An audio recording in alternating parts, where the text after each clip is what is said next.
Gram श्रीपट्टी, post Mawaiya, जिला मिर्जापुर से जिला पंचायत कौन, वार्ड नंबर 2 से जिला पंचायत सदस्य प्रत्याशी अमरनाथ दुबे जी को भारी से भारी मतों से विजयी बनाए।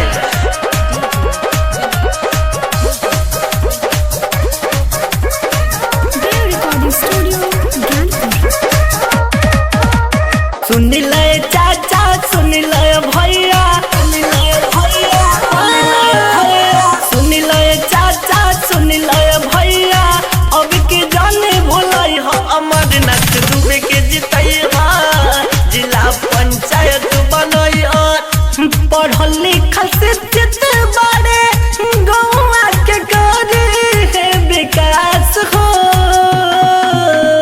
केहू के ना पेड़ा में आई हा, सीधे बटन दबाई हम अमरनाथ दुबे के जितैया, जिला पंचायत बनैया।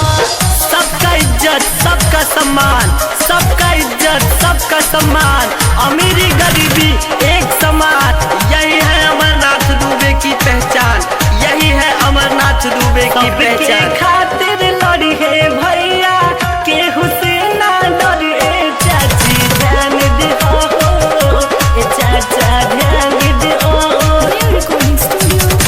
श्रीपट्टी के जनता के एक पुकार बा, अब के बारी अमरनाथ के लावे के विचार बा, श्रीपट्टी के जनता के विचार बा, अब के बारी अमरनाथ के लावे के विचार बा।